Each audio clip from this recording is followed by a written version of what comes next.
जी, बिस्मिल्लाहिर्रहमानिर्रहीम। अस्सलाम वालेकुम। मैं हूँ बिलाल अहमद। उम्मीद है आप सब खैरियत से होंगे। ज़िमनी इलेक्शन में सैयद नय्यर रज़ा इमरान खान से शिकस्त खा गए हैं। शिकस्त का इशू नहीं है, लेकिन जितने मार्जिन से इमरान खान ने शिकस्त दी है और जो टर्न आउट रहा है, उस पर कई सवालात उठे हैं।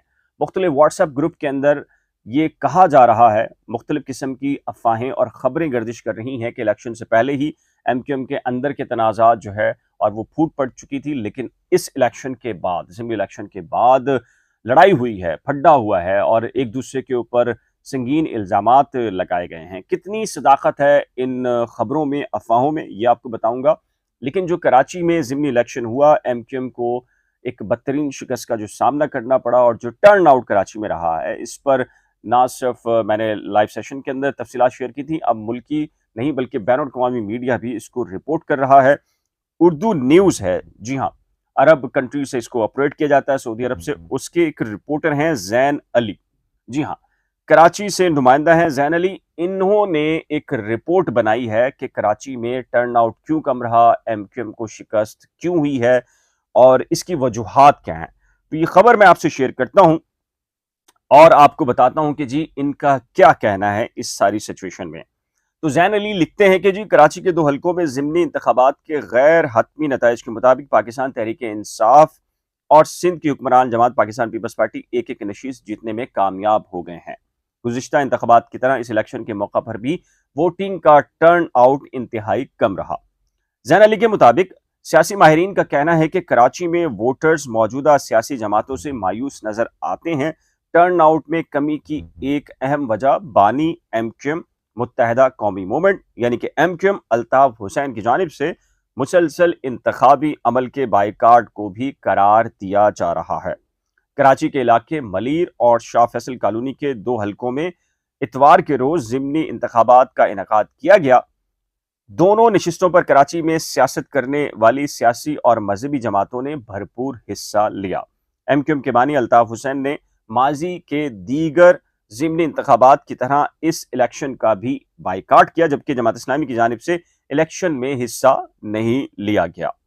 जैन अली लिखते हैं कि कराची के हल्का NA 237 और NA 239 आबादी के लिहाज से कराची के गुंजान आबाद इलाकों में शुमार होते हैं और यहाँ तकरीबन तमाम ही कौमियतों से ताल्लुक रखने वाले अफराद रिहाइश पजीर हैं।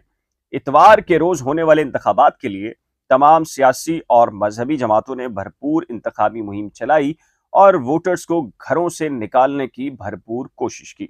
जैन लिखते हैं कि छुट्टी के दिन का इंतखाब किया गया ताकि हल्के में रहने वाले बाआसानी वोट कास्ट कर सकें। इसके बावजूद वोटिंग टर्न आउट इंतहाई कम रहा और जीतने वाले उम्मीदवार चंद हजार वोट ही हासिल कर सके, जबकि हल्के के रिहायशियों की अक्सरियत इंतखाबी अमल से दूर नजर आई है।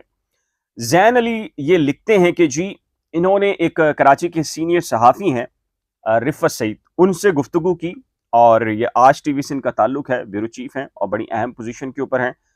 तो रिफ़त सईद साहब कहते हैं कि जी कराची के रिहायशी गुज़िश्ता कई सालों से सियासी अमल से दूर नजर आए हैं। इसमें एक उनसर अल्ताफ हुसैन भी हो सकता है, लेकिन इतनी बड़ी आबादी के शहर में अल्ताफ हुसैन के नजरियात से इख्तलाफ रखने वाले भी बड़ी तादाद में मौजूद हैं और वो भी इंतखाबी अमल में दिलचस्पी नहीं ले रहे। जी हाँ, ये बात मैंने कल रात भी कही थी। ये एक तशवीशनाक बात है। उन्होंने कहा कि अवाम का हर गुजरे रोज के साथ इंतखाबी अमल से दूर होना सियासतदानों की नाकामी है। शहर में बेशुमार मसाइल हैं और उनके हल के लिए आवाज उठाने वाले ना होने के बराबर हैं। जी हाँ, ये बुनियादी जो रीजन है वो यही नजर आता है। आगे रिफत सईद कहते हैं जी जैन अली की स्टोरी में कि याद रहे कि कराची में तहरीक इंसाफ के रुकन आमिर लियाकत के इंतकाल पर खाली होने वाली नशिस्त NA 245 पर जब रवां साल अगस्त में इंतखाब हुआ और तहरीक इंसाफ तो कामयाब हुई थी, लेकिन वहां भी टर्न आउट 12% से कम रहा था। जी हाँ, तहरीक इंसाफ के उम्मीदवार मौलवी महमूद 29,475 वोट लेकर कामयाब करार पाए थे, जबकि एमक्यूएम के मुईद अनवर 13,193 वोट लेकर दूसरे नंबर पर थे। इसी तरह रवां साल जून में कराची के हल्के NA 240 के ज़िमनी इलेक्शन में MQM पाकिस्तान के उम्मीदवार मोहम्मद अबू बकर सिर्फ 10,683 वोट लेकर पहले और PTI के जो उम्मीदवार थे शहजादा शहबाज, उन्होंने 10,618 वोट लेकर वो दूसरे नंबर पर थे। और इस तरह इस हल्के में यानी कि जो NA 240 है उसमें टर्न आउट 8.38% रहा। ये नशिस्त MQM के जो रहनुमा मोहम्मद इकबाल साहब थे उनके इंतकाल के बाद खाली हुई थी। तो इस सूरत हाल पर जैन अली ने अपनी स्टोरी में, जो अब्दुल जब्बार नासिर हैं सीनियर रिपोर्टर हैं, मैंने भी एक व्लॉग किया था और कल वो व्लॉग अपलोड किया गया था, बहुत सारे लोगों ने देखा है, सराहा है। और अब्दुल जब्बार नासिर ने जो पेशगोई की थी कराची की जो सियासी मंजरनामे के हवाले से, वो 100% दुरुस्त साबित हुई है। और मैं कोशिश करूंगा कि जी MQM लंदन के हवाले से भी उनके पास बड़ी खबरें होती हैं, क्या खबरें हैं, क्या कहते हैं, तो उन्हें फिर दावत दूंगा, उनको ज़हमत दूंगा और उनसे पूछेंगे जी कि क्या हो रहा है कराची की सियासत में। तो अब्दुल जब्बार नासिर ने इनको ये बताया कि जी शहर में वोट का जो टर्न आउट है कम होने की वजह जो असल में है वो अवामी मसाइल का हल ना होना है। और शहर में और 3 दिहाइयों से इक़्तिदार में रहने वाली जमात के साबिक सरबरा का इंतखाबी अमल का जो बाइकाट भी है वो भी टर्न आउट में कमी का बाइस बना है। उन्होंने कहा कि ज़िमनी इंतखाबात में इमरान खान की मौजूदगी के बावजूद वोटर्स नहीं निकले हैं। लाखों की तादाद में हल्कों में वोटर्स होने के बावजूद सिर्फ चंद हजार वोटर्स ही इंतखाबी अमल का हिस्सा बन रहे हैं। इस मामले पर तमाम सियासी जमातों को सोचने की जरूरत है। आपको बताऊं कि 5वें नंबर पर PSP है, MQM हकीकी, बिल्कुल आपने सूरत हाल देख ली है। TLP भी अपने वोटर्स को निकालने में कामयाब नहीं रही। इवन के PTI जहां जीती है वो उसका टर्न आउट भी बहुत कम है। पीपल्स पार्टी जिस हल्के में अब्दुल हकीम बलोच जीते हैं उसका टर्न आउट भी बहुत कम है, ना सिर्फ उर्दू स्पीकिंग एरियाज में बल्कि ओवरऑल जो सिचुएशन रही है कराची में ज़िमनी इलेक्शन की।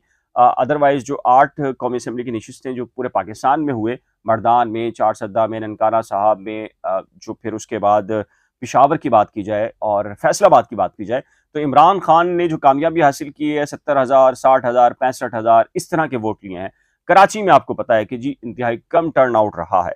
तो ये वो तफसीलात हैं जो कि इंटरनेशनल मीडिया भी महसूस कर रहा है कि इसमें बहुत सारे फैक्टर्स हैं, जिसमें बानी MQM का बाइकआउट भी एक फैक्टर है।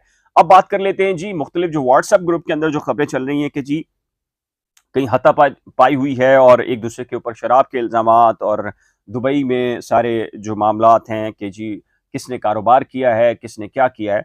इस सिलसिले में मुख्तलिफ लोगों से जब बातचीत की है तो उन्होंने कहा है कि जी ये व्हाट्सएप के अंदर जो या तो MQM पाकिस्तान का ये मौक़िफ़ है कि उनके जो नाक़दीन हैं, जो उनके मुखालफिन हैं, उनको उनको बदनाम करने के लिए ये व्हाट्सएप ग्रुप के अंदर बाकायदा मैसेजेस बनाकर चला रहे हैं और ऐसी कोई हकीकत नहीं है।